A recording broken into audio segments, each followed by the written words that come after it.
Hi, everyone, and welcome to Reality. I'm Lev, and I'm here with William. Hello, everyone. Today, we're going to be talking about patriotic education. Recently, Donald Trump, with some comments at the White House, recently he had said that he believes that American children are being fed lies and falsehoods about American history within public school. In particular, his claim appears to be related to the 1619 Project being taught in public schools, which is more or less anti-Americanism, and as Trump believes, and he wants, as a contrast, there to be patriotic education, where essentially, as he phrased it, Americans would be taught American exceptionalism, that America is exceptionally great. So it's not entirely clear exactly what Donald Trump means by patriotic education, as in what it would entail, what sort of education, how wide, how sweeping of a change would it be.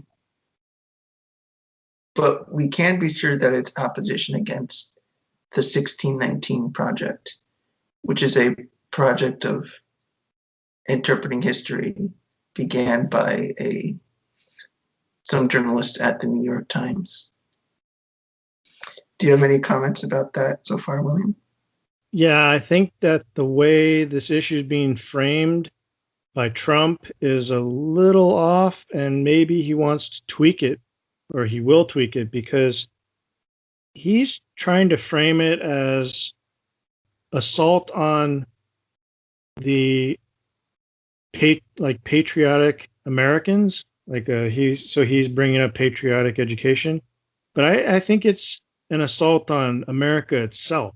And if he gets a little bit away from this patriotic education idea and just focuses on how 1619 wants to just reframe the origin of America itself, I think that would be a stronger argument. So that's all I would add as an intro, is that the issue, broadly speaking, is much deeper and goes much more to the core of what America is than what I think Trump is presenting.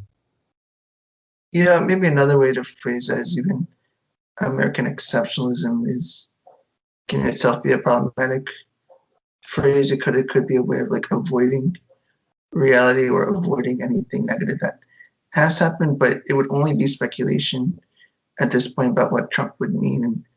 And I would feel safer in assuming he doesn't really mean anything. It sounds nice, but I think it can be made into something genuine and something realistic rather than just this hand waving at things like the 1619 Project and certain like reframing of American history. To give a better idea about the 1619 Project, it was began by some New York Times journalists, and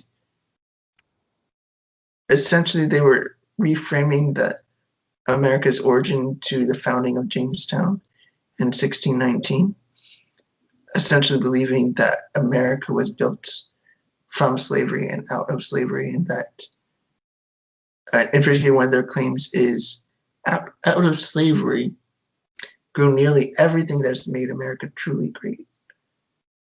And so they're really pushing back against the idea that America has been created by anything but slavery, that slavery defines history or explains the entire history of America, rather than any of these philosophical ideals built into the Declaration of Independence or the Constitution. Rather, to them, it's about the history of slavery. I think that's true. I just wanted to correct one thing you said when you were quoting. The 1619 Project claims that out of slavery grew nearly everything that has truly made America exceptional, not great. So they would include, in terms of exceptional, they would include negative and positive things. So yeah, I paraphrased it a bit there, but yeah, I mean, they're just like even the exceptional things, which is quite a negative way of framing it. not only saying that there's bad things in America's history, but even the best things about America were a result of slavery, not as a consequence of maybe dealing with it, but caused by and built up by slavery. They want to have their cake and eat it too, I guess, is they want to say America is evil because it had slavery or it was founded on slavery, but the slaves themselves were the real founders of America and created everything that was good about America. And it's kind of a really radical claim that America was founded on when slaves came here, essentially saying this is what defines America. I just realized it actually mirrors a lot with Nietzsche's slave and master morality idea, whereby the people who have been enslaved, they use their enslavement as their signs of virtue, that having been enslaved makes them virtuous, having been the weaker one makes them virtuous, having had less is virtue. And that by nature of reacting to the more powerful things in America, the more those that even through injustice may have acquired more power or a better standing within society, it's like flipping over the narrative and saying that the bad has become the good and the good has become the bad. That being the victim is itself what makes you good, and being not the victim, it makes you bad. It Sort of seems like to follow that exactly. Like there's virtue in suffering or sacrifice. Correct. Yeah, I can see that. I don't exactly know the root of that mentality, but they're certainly making the claim that morality or the moral thing is supposed to be sacrifice and suffering, and because the slaves sacrificed and suffered for America, they should be given credit for defining it. Like that's what defines America. It would probably be true to the extent that, yeah, they're part of American history and we should not deny that this has occurred. But it would be strange to say that the suffering itself is the cause of virtue. That's the really problematic thing. It puts their suffering above anybody else's suffering, I guess, is the best way to frame it. Mm-hmm. It's like they suffered more, and so they're more virtuous, I guess, is the argument. Mm-hmm.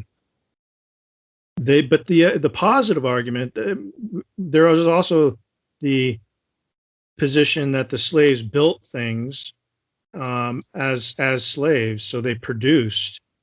They didn't just suffer. So that I think is a much weaker argument. It's not a moral argument. It's an economic argument. And it's very hard to prove that the slaves built everything that defined America. When you can't build anything if you can't design it or, come up with the science or the technology that's required to build it. So it's that position would be putting labor over intelligence, and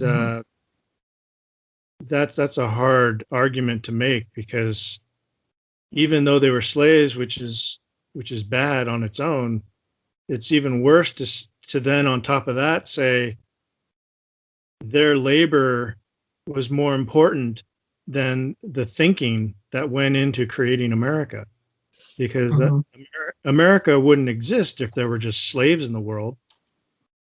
Yeah, I think that's an important point, and maybe even something that 1619 Project is missing. Well, what is missing is having any fair look at America. It is specifically anti-American. It's just not American critical. It's directly anti-American. Because if we want to talk about the ways that slavery, like, there are slaves and that is bad, that have been harmed, but even those slaves have been able to create something great and virtuous, at least in terms, say, Frederick Douglass. I mean, he created something greater from himself, despite his slavery, which, as the horrors he went through, he still used his mind to create something more virtuous and better in his own life. And what makes that possible is partly the ideas within America that America was founded on. That you couldn't accomplish these exceptional great things, and you couldn't even defeat slavery, and slaves themselves wouldn't have been able to make something of themselves sometimes. They wouldn't have been able to do that without that philosophical foundation that America was built on. Sure, people were not always consistent about applying that, but the ideas existed, and the things that made America exceptional is when people followed those ideals consistently, appropriately, and honestly. It takes an understanding of a principle. Sometimes a principle is formed based on some kind of dogma, but it has a kernel of truth and objectivity to it, and people don't realize what it fully means in application until decades or centuries later sometimes. And I think that was the case with abolishing slavery, is that America was founded on this principle of individual rights, but it was still struggling with the idea of how to apply that principle to all the different types of people in the world.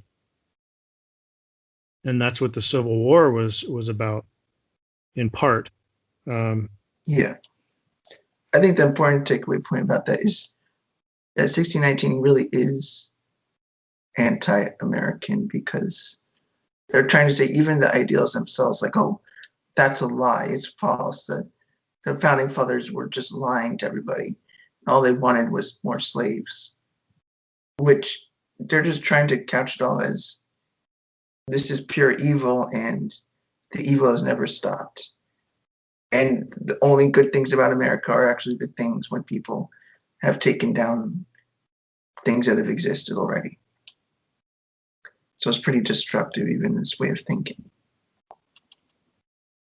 It's almost like an anti-intellectual movement. It's the idea that principles don't matter, because America was founded on a principle, but they want to found America on an action, just like this bringing slaves to North America. It's the orientation towards the concrete, or the narrow bound concrete, where you just look at this one little action. Oh, slaves came here, and they actually pinpoint it to a specific ship that brought specific slaves to a specific location. Yep. They pinpoint it that much to concrete reality, and they don't look at the abstract, which is the distinct faculty of humans, which is this reasoned principle that we have that defines the nation that we eventually developed. So they're completely anti-conceptual, completely anti-intellectual. They're totally stuck just looking at a concrete fact, like just one single fact. Like, that's when America began, is just when the ship hit the shore. I could see where they want to come from, but they're trying to make it into just a concrete, all concrete. They're not trying to analyze the wider picture of even what Jamestown was and the way it was run and the things that happened as a result of Jamestown. It wasn't a simple just, oh, they landed there and America grew and that was that. There are many conflicts within there, even the way that even surviving early on, there's so much that had gone on. They don't even widen it to a specific colony like Jamestown. They get so narrow. It's just one instance of history. It's like one moment of history. The harder thing to say now, though, is to what extent has this 1619 project been applied to American education now? I was reading I saw one article saying that Buffalo public schools are trying to incorporate the 1619 Project and some public schools in Chicago.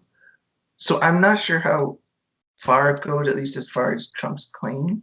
This is like we're all being fed lies. I mean, I'm sure there's some schools as a valid concern, but I'm not sure if we should frame it as like an epidemic going on now. There is something to fight against. I just don't know how many schools it's in. I believe California is also looking at it for a future curriculum. Mm-hmm. So if California adopts it, it's going to get big.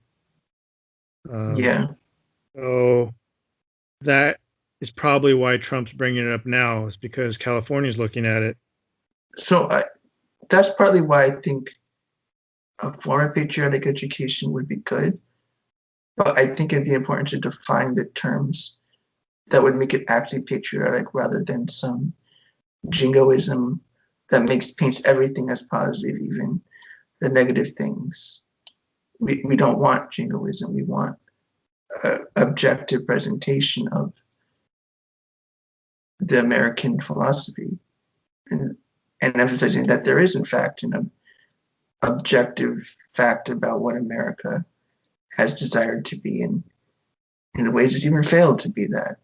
That would be the appropriate thing, like an education of America's exceptional from good things. It hasn't become exceptional through exploitation. It's become exceptional through things like technology and literature and art. So the left would say that you're just evading the contributions of slavery, of the slaves. Mm-hmm. But we could argue that slavery was a hindrance. It didn't really progress America. It caused a problem. And what helped America was labor, people working, which slaves worked. Mm-hmm. And they did produce things through their muscle and their hard work. And some of them were teachers too. So, if they had any sort of education, they got jobs as teachers of children and tutors or whatever. Mm-hmm. They were still slaves if they were educated slaves. Yeah. But that was the benefit they provided. It wasn't slavery that provided that benefit. It was their skills and their work. And we can have that. We can recognize that and try to move forward with that view.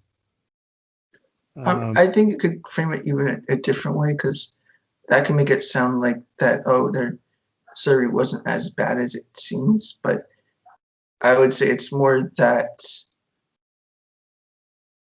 any success, anything that was built in America was the positive stuff. That slavery was straight up damaging and straight up expropriation of individuals. And there's no other way to frame it, that America has lost out on all that productivity, that it went to like digging ditches, basically. That it's just a measure of how many ditches could the South dig. It's almost a realistic application. It was just for cotton. That's really the only reason. And it's not that America was built from these things, but America was built in spite of these things. And that even more productivity was gathered by trying to end slavery. Yeah, I think the central problem with slavery is that when you deny someone their rights to their own life and to form their own contracts to work on their own conditions, then you keep them down in a low state of humanity. And it's not good to keep someone that ignorant and uneducated, because all they'll ever be is a slave laborer. And you're basically condemning your own economy to that low state of social development. Mhm. And it's you need to educate people as best as you can and help them progress in order to turn them into better workers or better producers or better thinkers for Yeah. society. And as a nation, if you're going to form a nation, you want to create a political system where people can thrive and become more intelligent, better workers, more efficient workers, more efficient thinkers. And that's slavery does the opposite. It Yeah. pushes them down, holds them down. Yeah, I would say definitely that teach about individual rights and liberty, or even just strictly the philosophy behind the Constitution and the Declaration of Independence, is the appropriate education about all that, because you're not just trying to say what were the economic nature, or what was the economic nature of the country at the time. We're trying to look more broadly at what is it that allowed America to grow? What is it about slavery that's actually damaging to American life and American society? It wasn't just a defense of those in power, just a defense of slavery. And part of it might be the way that history is often framed. History is often framed in terms of war and death and destruction. And that if you analyze history in terms of that, then yeah, you could say America is all about slavery, because there's been so much destruction brought on by slavery for decades upon decades. After the Civil War, during 1920s and the 50s, and the 60s, it never let down, because that history of violence has existed for a long time. How would you say is another way to frame that, do you think? Yeah, I think the proper way to educate people is to teach them about the positive aspects of America and what actually contributed to America's growth and development. And that would be things like technology and science and philosophy and political ideas that people came up with and helped define and shape the country.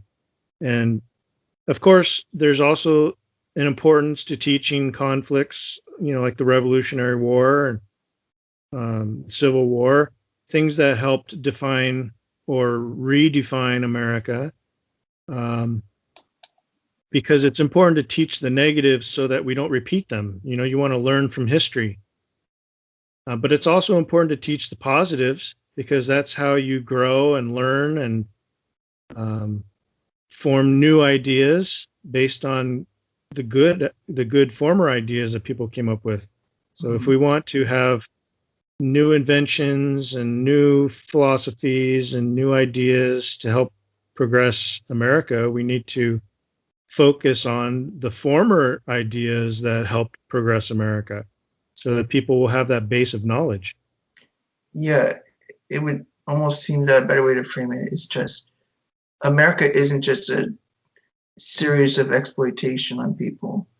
It's not just a set of evils enacted on people, but there's been a lot of technological and philosophical developments within America that the trajectory of America has mostly been run on its ideas. And those ideas are so powerful that they can cause wars, that they can stop wars, and that they can create great economic growth and even economic destruction, that there's such a power in those ideas, a power that goes beyond slavery, like a power that can itself end slavery. Right. It's It the idea makers, inventors. I think if we just focused on inventors like Thomas Edison, we would be much better off in terms of our culture. But instead, we focus on activists and people who come up with bad ideas. And if we do focus on ideas at all, it's often because we're focusing on bad ideas, and that's a problem too. And we're focusing on serial killers, and our history books are filled with evil people, and I think the focus should be on the good, the heroic people who came up with inventions and ideas that saved a lot of lives. Or just explorers. He's like throughout history, Vasco da Gama, Christopher Columbus, these sorts of people explored the world, and that's in itself is a great value to someone who's interested in learning new things, because you have to have that adventurous spirit that has to be in. I would be careful about framing it as there's just an endless supply of flawlessness. I mean, the way you make it sound that way. I'm more thinking of like just framing in terms of the battle of ideas, and that's always been much more productive, and even bad ideas within technology. I mean, America seems to be mostly a history of technology rather than a history of slavery. That I wouldn't want to fall into the trap of thinking that it's just positive outcomes are all that makes America. We want the whole intellectual history, which would include a positive look at like the founding fathers and the reasoning behind all that, rather than lumping into like, oh, it's just trying to appeal to slaveholders. That's all it's for. We want something, a positive look with the right sort of framing, rather than simply saying, oh, America's all horrible, or, oh, look, America's the most wonderful thing that ever existed. Those would be pretty subjective ways of thinking. I think the purpose of the education should be to teach you how to survive and live and be happy. And in that context, you would focus on the types of historical figures who achieve that purpose, or who can help you achieve that purpose by inspiring you or teaching you what you haven't learned elsewhere. So I think, but it has to be objective. I mean, you don't want to teach someone the wrong things. Like, you don't want to teach them incorrect facts. So that would be the focus, is to teach them the positive. And in that context, you could include the negative things that went wrong, because there's always a reason why someone had to invent a vaccine, or like, because there was a virus, so you have to invent a vaccine. So there's the whole story. History is filled with these stories of conflicts, but I think the focus should be on how we overcame those conflicts, and how that's what defines America, is pursuing life, is pursuing values and achieving things. Sometimes education gets too much focus on war, as if, oh, America was great because they fought this war and slavery, or America was great because they defeated Hitler. But it's like, well, no, it's also like it was so terrible that the world had to try to defeat these things. These are not the things that America should be remembered for. America should be remembered for the good things, the good times, and what philosophy brought to bring about those really great, wonderful things. That it's not the end of slavery, the Civil War, that was great, but the philosophy, how people changed their philosophy over time to overcome their ideas of bigotry and racism. You could point out all of the ideas and inventions and even like weaponry that America was able to create in order to defeat Hitler. It wasn't the fact that we defeated Hitler which makes us great. It's all of the things that we did as a nation building up to that made us a nation that could defeat Hitler. Mm-hmm. That's a better way to think of it. And you could apply that to almost any war. Like, and then you could apply it to Vietnam. Like, why did we lose Vietnam? That would be an important lesson. Mhm. Why did we have to abandon South Vietnamese? So it's kind of, it's, in my view, it's a whole broad story, but like any good epic, you want to focus on the virtues of the individuals involved and what allowed them to succeed, you know, and Mhm. overcome the villain in the story. Yeah, the virtues of that, even the founding itself was virtuous, and that it's not the reverse virtue of the virtue of the enslaved, the virtue of the slave, as Nietzsche might phrase it. It's the virtue of the glory and passion towards life. Yeah, even if there were no wars and no slavery and everything was perfect, you'd still have to contend with nature. Mhm. It's the man's battle to survive, and he forms nations and societies in order to deal with the elements, you know, in order to survive a drought or a flood. You know, people band together, and you know that could be an important story. It's probably why we have a lot of stories in the Bible like that, dealing with floods and diseases and pestilence. For sure. Yeah, I think that covers everything about the patriotic education for now. I hope that our discussion brought our listeners to think hard about American history and education. I really think it's worth the time. Yeah, I agree.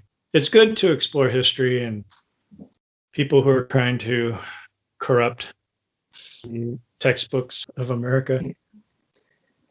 Well, I hope to have a really great discussion next time as well. All right, thank you. Thanks. Bye, everyone.